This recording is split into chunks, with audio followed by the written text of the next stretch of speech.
नमस्कार दोस्तों, कैसे हैं आप सभी लोग। आई होप आप सभी अच्छे होंगे।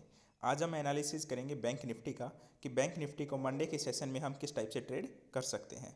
तो देखिए फ्राइडे को क्या हुआ था। फ्राइडे को बैंक निफ्टी की अगर बात करें तो यहाँ पे देखिए आप एक down side price section shift हुआ है।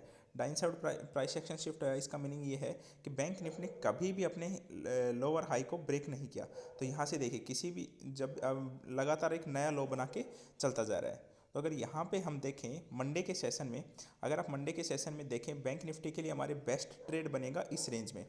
अगर मान लीजिए बैंक निफ्टी इस रेंज के आस के कहीं भी बीच में ओपन हो जाता है, एक 15 मिनट के कैंडल या 5 मिनट के कैंडल को यहाँ पे होल्ड कर जाता है और उसके बाद अगर डाउन साइड आता है तो हम यहाँ पे फुल क्वांटिटी में ट्रेड कर सकते हैं। डाउन साइड में फुल क्वांटिटी में ट्रेड करने का मीनिंग ये है, यहाँ से अगर आप ओपन होता है 5 मिनट की कैंडल यहाँ पे बनती है, नीचे की तरफ ब्रेक करता है, तो यहाँ पे क्योंकि इंट्राडे ट्रेंड नेगेटिव है तो नेगेटिव साइड हम पुट की साइड में एक अच्छी खासी क्वांटिटी के साथ ट्रेड कर सकते हैं। अगर वहीं बात करें, अगर मान लेते हैं बैंक निफ्टी ओपन यहीं इस रेंज में होता है और अगर अप साइड की तरफ ब्रेकआउट दे देता है, देखिए अप साइड की तरफ ब्रेकआउट दे देता है तो एक तो कॉन्सोलिडेट डिपेंड करता है कि कितना ज़बरदस्त कॉन्सोलिडेट यहाँ पे करता है। अगर मान लीजिए यहाँ पे समय बिताने के बाद अप साइड ब्रेकआउट देता है तो हम क्या करेंगे, हम यहाँ पे एक कॉल बाई करेंगे, बट जो कॉल बाई करेंगे वो हम हाफ क्वांटिटी में ही कॉल बाई करेंगे, फुल क्वांटिटी के साथ कॉल बाई नहीं करेंगे।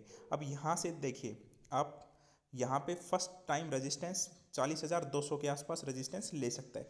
मींस अगर यहाँ पे ब्रेकआउट आता है तो आपका पहला टारगेट 70 से 80 पॉइंट का रहेगा। उसके बाद आप अपना ट्रेल कर सकते हो, या फिर अगर मान लीजिए 70 से 80 पॉइंट का आपका टारगेट मिल गया, उसके बाद अगर फिर से उसी कॉस्ट प्राइस पे आता है तो आप वहाँ पे एग्जिट कर जाइएगा। मीन्स आपको लॉस को एकदम मिनिमाइज करना है, राइट।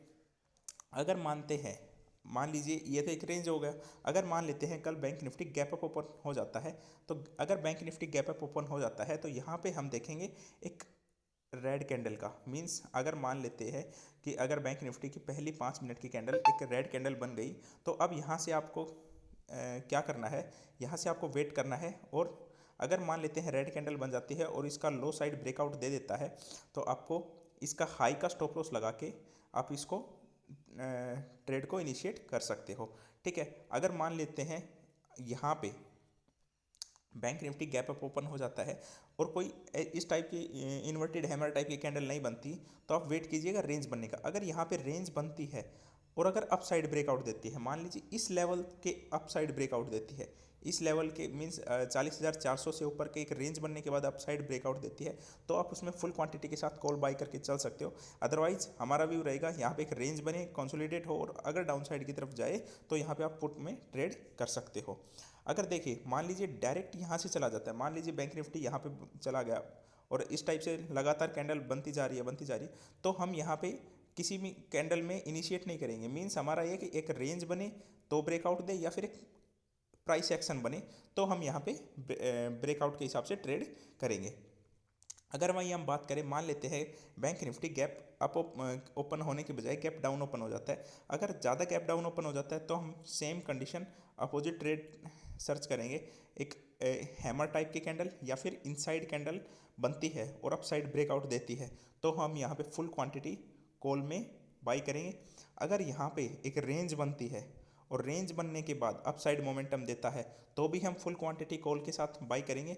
अगर अदरवाइज मान लेते हैं ना ही रेंज बनती है और ना ही और कुछ होता है, तो अगर और रेंज भी बन जाती है और नीचे की साइड ब्रेकआउट देती है, तो हम यहाँ पे पुट में बहुत ही कम क्वांटिटी के साथ ट्रेड करेंगे। मान लेते हैं आप अगर 100 क्वांटिटी के साथ ट्रेड करते हो, यहाँ पे 25 क्वांटिटी के साथ ही ट्रेड कीजिएगा, क्योंकि एक तो गैप अप ज़्यादा ओपन हो गया और यहाँ से अगर मान लेते हैं नीचे की तरफ ब्रेकआउट आता है तो यहाँ पे मोमेंट आपको स्लो मिलेगा।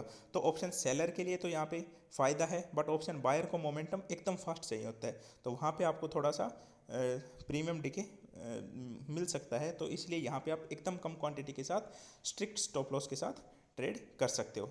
अगर आपको कोई भी डाउट आता है तो कमेंट सेक्शन में पूछ सकते हो। Also please like share and subscribe. Thank you, have a great day.